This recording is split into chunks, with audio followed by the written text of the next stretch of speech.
ನಮ್ಮ ರಾಜ್ಯಪಾಲರು ಆಯ್ತು, ನಮ್ಮ ಸರ್ಕಾರ ರಾಜ್ಯದ ರಾಜ್ಯಪಾಲರು ವಿರೋಧ ಪಕ್ಷದ ನಾಯಕರು ಈ ತರ ಎಲ್ಲ ಮಾತಾಡಿದ್ರೆ ಹೆಂಗೆ? ನಮ್ಮ ರಾಜ್ಯಪಾಲರು ಇವ್ರ ರಾಜ್ಯಪಾಲರು ಅಂತಂದ್ರೆ ಹೆಂಗೆ? ರಾಜ್ಯಪಾಲರೇ ನಾಯಕರು ಯಾವ ರೀತಿ ಮಾತಾಡಬೇಕು? ವಿರೋಧ ಪಕ್ಷ ನಾಯಕರು ಈ ರೀತಿ ಮಾತಾಡಬಾರ್ದು. ನಮ್ಮ ರಾಜ್ಯಪಾಲರು ಅಂತ ಹೇಳ್ಬೇಕು. ನಮ್ಮ ರಾಜ್ಯಪಾಲರು ಇವ್ರ ರಾಜ್ಯಪಾಲರು ಅವ್ರ ರಾಜ್ಯಪಾಲರು ಅಂತ ಇದಾರ? ರಾಜ್ಯದ ರಾಜ್ಯಪಾಲರು ಗೆಲೋಟ್ ಅವರು ರಾಜ್ಯದ ರಾಜ್ಯಪಾಲರು, ಮುಖ್ಯಮಂತ್ರಿ ಸಿದ್ದರಾಮಯ್ಯ ನಿಮ್ಮ ರಾಜ್ಯಪಾಲರು ಅಂತ ಇರಲ್ಲ.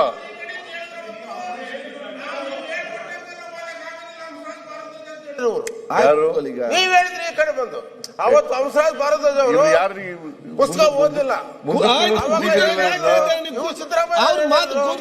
ನೀವು ಬರ್ಕೊಟ್ಟಂಗೆ ನಾವು ಓದಕ್ ಆಗೋದಿಲ್ಲ. ಹೌದು, ಬರ್ಕೊಟ್ಟಾಗ ಓದಕ್ಕಾಗಲ್ಲ. ನಾ ಬರ್ಕೊಟ್ಟಾಗ ಓದ್ತಾರ ಅವ್ರು ಓದ್ತಾರ? ನಾ ಬರ್ಕೊಟ್ಟಾಗ ಓದ್ತಾರ ಅವರು? ನೀವು ಇಲ್ಲಿ ಕೂತ್ ಹೇಳಿದ್ರ ಅವತ್ತು ನಾ ಬರ್ಕೊಟ್ಟಾಗ ಓದ್ತಾರೇನ್ರಿ? ನೀವು ಬರ್ಕೊಟ್ಟಾಗ ಓದಕ್ಕಾಗುತ್ತೇನ್ರಿ? ನಾವು ಓದಕ್ಕಾಗಲ್ಲ. ಅದಕ್ಕೆ ಹೇಳಿದ್ದು ಅವ್ರ ಏನ್ ಬೇಕಂದು ಓದಿದ. ಹೌದು, ನಾನು ಅಲ್ಲಿ ಕೂತಿದ್ದಾಗ ಹೇಳಿರೋದು. ನೀವು ಕೂತಾಗ ಹೌದು, ಈಗಲೂ ಹೇಳ್ತೀನಿ. ನಾನು ಅವ್ರು ಬರ್ಕೊಟ್ಟಾಗ ಓದಕ್ಕಾಗಲ್ಲ, ನಾ ಬರ್ಕೊಟ್ಟಾಗ ಅವ್ರು ಓದಕ್ಕಾಗಲ್ಲ. ಮತ್ತೆ ಅವ್ರಿಗೆ ಅವಮಾನ ಮಾಡ್ತಾ ನೀವು ಸರಿಯಾಗಿ ಓದಿಲ್ಲ ಅಂತ ಯಾಕೆ ಅವಮಾನ ಮಾಡಿದ್ರೆ?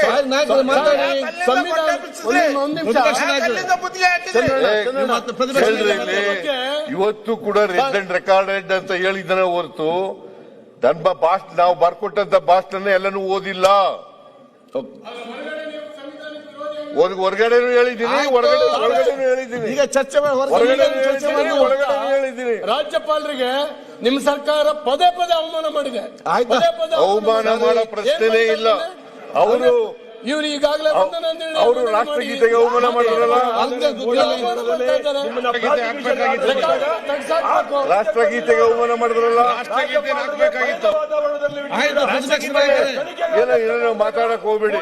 ನೋಡ್ರಿ, ರಾಷ್ಟ್ರಪತಿಗೆ ನಾವು ಅವಮಾನ ಮಾಡಿಲ್ಲ, ಗವರ್ನರ್ ರಾಜ್ಯಪಾಲರಿಗೆ ನಾವು ಅವಮಾನ ಮಾಡಿಲ್ಲ,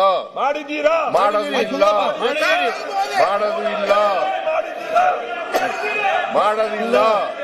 ರಾಜ್ಯಪಾಲರಿಗೆ ಅವಮಾನ ಮಾಡಬೇಕು ಅಂತ ಇಲ್ಲ. ಅವರೇನೆ ನಾವು ಬರ್ಕೊಟ್ಟಂತ ಭಾಷಣ ಪೂರ ಓದ್ಲಿಲ್ಲ.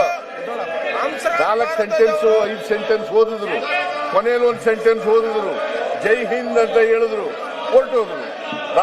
ರಾಷ್ಟ್ರಗೀತೆಗೂ ಕೂಡ ಕಾಯ್ದೆನೆ ಹೊರಟೋದ್ರು. ಅವ್ರು ಮಾಡಿದಂತ ಅನ್ಯಾಯ. ಸಂವಿಧಾನಕ್ಕೆ ವಿರುದ್ಧವಾಗಿ ನಡ್ಕೊಂಡಿರೋರು ಅವರು, ನಾವಲ್ಲ. ನಾವು ಅಲ್ಲಿವರೆಗೂ ಕೂಡ ಹೋಗಿ ಬಿಟ್ಬಿಟ್ಟು ಬಂದಿದ್ದೀನಿ. ಹೋಗಿ ರಿಸೀವ್ ಮಾಡ್ಕೊಳಕ್ ಹೋಗಿದ್ದೀನಿ, ಹೋಗಿ ಅಲ್ಲಿವರೆಗೂ ಬಿಟ್ಬಿಟ್ಟು ಬಂದಿದ್ದೀನಿ. ಕೊನೆಯಲ್ಲಿ ಅವ್ರಿಗೆ ಥ್ಯಾಂಕ್ಸ್ ಹೇಳ್ಬಿಟ್ಟು ಬಂದಿದ್ದೀನಿ. ಏನೇನೋ ಮಾತಾಡಕ್ ಹೋಗ್ತಿರಲ್ಲ. ಅಶೋಕ್ ಮಾತಾಡಿ. ಈಗ ನೀವು ಅವ್ರಿಗೆ ಅವಮಾನ ಮಾಡ್ತೀರಿ, ಅವ್ರು ಎದ್ದು ಮಾತಾಡ್ತಾರೆ. ಎಲ್ಲ ಹಿಂಗೆಲ್ಲ ಎದ್ಬಿಟ್ರೆ ಹಿಂಗೆ ಸಂವಿಧಾನ ವಿರುದ್ಧ ಮಾಡಿದ್ದಾರೆ.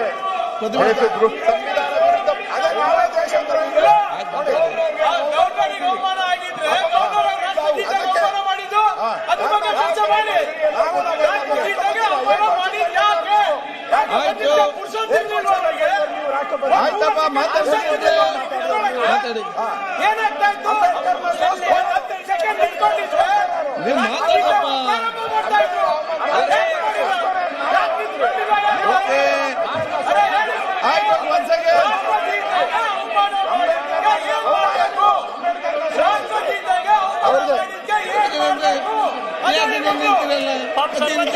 ನೀವು ಮಾತಾಡಪ್ಪ. ನೀವು ಸಮರ್ಥನೆ ಮಾಡ್ತಾವ್ರಲ್ಲ, ಮಾತಾಡಿ. ಚರ್ಚೆ ಮಾಡೋಣ. ಓಕೆ, ನೀವು ಸ್ಟಾರ್ಟ್ ಯಾಕೆ ನೀವು ಕೂತ್ಕೊಳ್ಳಿ. ರಾಷ್ಟ್ರಗೀತೆಗೆ ಅವಮಾನ ಆಗಿದ್ದು ನೀವೆಲ್ಲ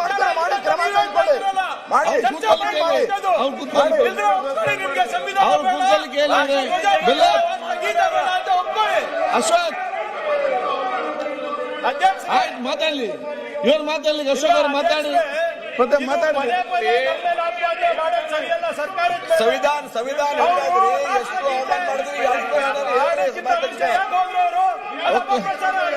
ಆಯ್ತು, ಈಗ ಕೇಳುವ. ಈಗ ಸ್ವಲ್ಪ ಸೈಲೆನ್ಸರ್ ಹಾಕ್ಸಿ, ಪ್ರಿಯಾಂಕಿಗೆ ಒಂದು ಸ್ವಲ್ಪ ಸೈಲೆನ್ಸರ್ ಹಾಕ್ಸಿ ಸರ್. ಪ್ರತಿಪಕ್ಷ ನಾಯಕರೇ,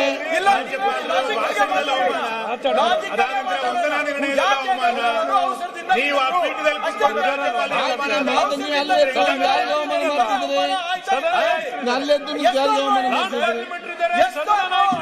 ಆಯ್ತು,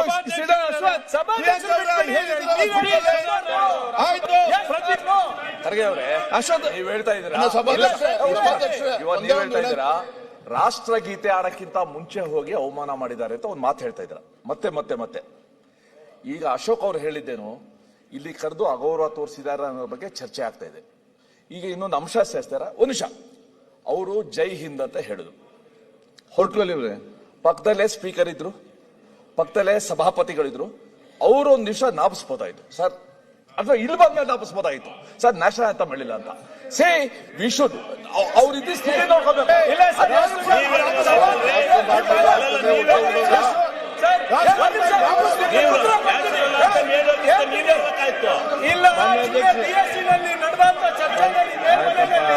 ಸಭಾಪತಿಗಳು ಬಹಳ ಸ್ಪಷ್ಟವಾಗಿ ಹೇಳಿದ್ರಂತೆ,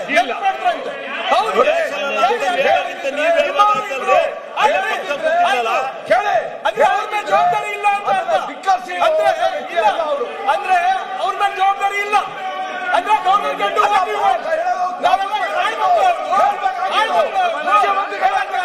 ಈಗ ಲಾ ಮಿನಿಸ್ಟರ್ ಮಾತಾಡ್ತಿದ್ದಾರೆ.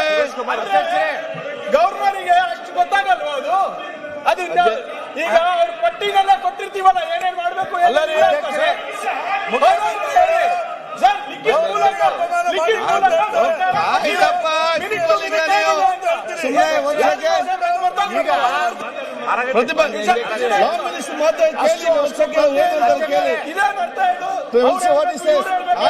ಲಿಖಿತ ಮೂಲಕ ಸರ್ಕಾರ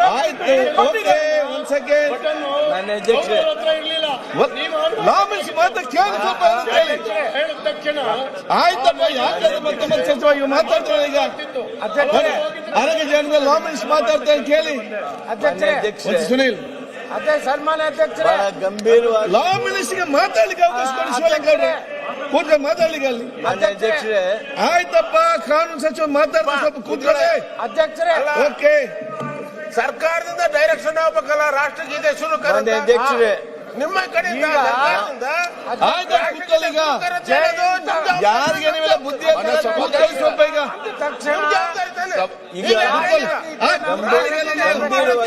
ಹೌದಪ್ಪ, ಕೂತ್ಕೊಳ್ಳಿ. ನೀವೆಲ್ಲ ಮೇಧಾವಿಗೆಲ್ಲ ಬುದ್ಧಿವಂತರು ಕೂತ್ಕೊಳ್ಳಿ. ಗಂಭೀರವಾಗಿರ್ತಕ್ಕಂಥ ವಿಷಯವನ್ನ ಅಧ್ಯಕ್ಷರೇ ಈ ಸದನದಲ್ಲಿ ಪ್ರಸ್ತಾಪ ಆಗಿದೆ. ಅಧ್ಯಕ್ಷರೇ, ಮಾತಾಡಿದ ಲಾ ಮಿನಿಸ್ಟರ್ ಮಾನ್ಯ ಅಧ್ಯಕ್ಷರೇ, ಈಗ ಮಾನ್ಯ ಸುರೇಶ್ ಕುಮಾರ್ ಅವರು ಜೈ ಹಿಂದ್ ಅಂದ ತಕ್ಷಣ ಮಾನ್ಯ ಸುರೇಶ್ ಕುಮಾರ್ ಗೌರವಾನ್ವಿತ ಹಿರಿಯ ಸದಸ್ಯರು ಒಂದು ಮಾತು ಪ್ರಸ್ತಾಪ ಮಾಡಿದ್ರು. ಅಧ್ಯಕ್ಷರು ಮಗ್ಗಲಿಗೆ ಇದ್ರು, ವಿಧಾನ ಪರಿಷತ್ತಿನ ಸಭಾಪತಿಗಳಿದ್ರು, ಅದನ್ನು ಮೆನ್ಷನ್ ಮಾಡಲಿಲ್ಲ ನೀವು. ಅಧ್ಯಕ್ಷರು ಮಾಡಿದ್ದಾರೆ. ಸರಿ ಸರಿ, ವಿಧಾನ ಪರಿಷತ್ ಅಧ್ಯಕ್ಷರು ಸಭಾಪತಿಗಳು ನಿನ್ನೆ ನಾವೆಲ್ಲ ಕೂತಿದ್ವಿ. ಮೊನ್ನೆ ಲಾಡ್ ಅವರಿದ್ದರು, ನಿಮ್ಮ ವಿರೋಧ ಪಕ್ಷದ ನಾಯಕರಿದ್ದರು, ನಿಮ್ಮ ಸದಸ್ಯ ಒಂದು ಸೆಕೆಂಡ್ ಅಲ್ಲಲ್ಲ ಅಂದರೆ ಅಲ್ಲಿ ಅಂದರೆ ವಿಧಾನ ಪರಿಷತ್ತಿನ ಸುದ್ದಿ ಹೇಳ್ತಾ ಇದ್ದೆ. ಅಲ್ಲಿ ನಿಮ್ಮ ಪಕ್ಷದ ನಾಯಕರು, ವಿರೋಧ ಪಕ್ಷದ ನಾಯಕರು ಇದ್ದರು. ನಾವೆಲ್ಲರೂ ಇದ್ದಾಗ ಮಾನ್ಯ ಗೌರವಾನ್ವಿತ ಸಭಾಪತಿಗಳು ಪ್ರಸ್ತಾಪ ಮಾಡಿದರು. ನಾನು ಹೇಳಿದೆ ಅವ್ರಿಗೆ, ಅವರು ರಾಷ್ಟ್ರಗೀತೆ ಐತಿ ಅಂಥೇಳಿ, ಆದರೆ ಅವರು ಅವಸರದಲ್ಲಿ ಹೋಗ್ಬಿಟ್ರು. ಇದು ನಿನ್ನೆ ನಡೆದಂಥದ್ದು. ಮೊನ್ನೆ ಅವತ್ತು ನಾವು BSA ಭಯ ಅವ್ರ ಕಡೆ ಹೇಳಿಸ್ಬಿಡಿ. ಕಂಪ್ಲೀಟ್ ಮಾಡಲಿ, ಲೆಟ್ ಹಿಮ್ ಕಂಪ್ಲೀಟ್ ಮಾತ್ರ ಆಗ್ತದ, ಮಾತ್ರ ಆಗ್ತದೆ. ಏನಿದು ಕಂಪ್ಲೀಟ್ ಆಗಿ ಮತ್ತೆ ಮಾತಾಡಿ. ಅಲ್ಲ ಅದೇ ಇದೇನೋ ಒಂದು ಉಲ್ಲೇಖ ಮಾಡ್ತಿದ್ದಾರೆ. ಆಯ್ತು, ಅವ್ರೇನಾದ್ರು ಹೇಳ್ತಿಲ್ಲ ಕೇಳೋದು. ಆಯ್ತಪ್ಪ, wait one second. ಅಲ್ಲ ಅವ್ರ ಕಡೆ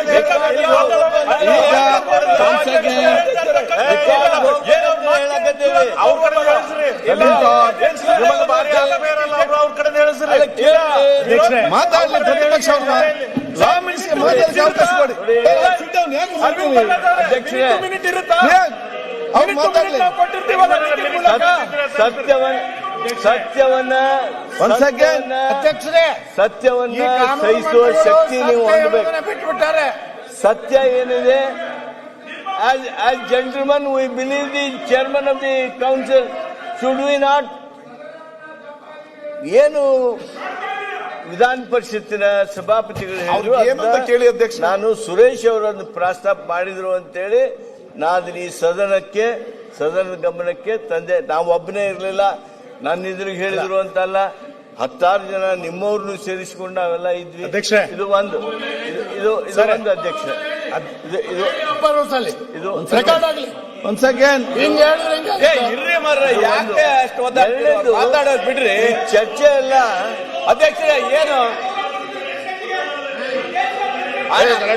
ಮಾತಾಡ್ಲಿ. ಉಲ್ಲಂಘನೆ ಮಾಡಿರಂತ ಗೊತ್ತಾಗೋದಿಲ್ವಾ? ತಪ್ಪು ಮಾಡಿರಂತ ಗೊತ್ತಾಗೋದಿಲ್ಲ. ಲಾ ಮಿನಿಸ್ಟರ್ ಮಾತಾಡ್ತಾರೆ, ನೀವು ಮಾತಾಡಿ ಕಂಪ್ಲೀಟ್ ಮಾಡಿ.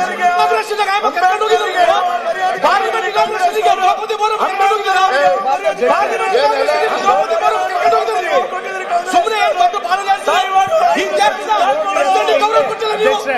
ಈ ದೇಶದ ಗೌರವ ಕೊಟ್ಟಿಲ್ಲ ನೀವು. ಈ ದೇಶದ ಯಾವ್ದನ್ನ ಪ್ರೋಟೋಕಾಲ್ ಇದ್ದಾರೆ ಅವರು, ಯಾವ್ದನ್ನ ಪ್ರೋಟೋಕಾಲ್ ಇದ್ದಾರೆ ಅವರು. ಈ ದೇಶದ ಯಾವ್ದನ್ನ ಪ್ರೋಟೋಕಾಲ್ ಇದ್ದಾರೆ. ಸುಮ್ಮನೆ ಏನೋ ಬೆಳಗ್ಗೆ ಸಾಯಂಕಾಲ ಬಾಳ ಪ್ರೋಟೋಕಾಲ್ ಬಗ್ಗೆ ಮಾತಾಡ್ತಾರೆ. ಈ ಸದನದಲ್ಲಿ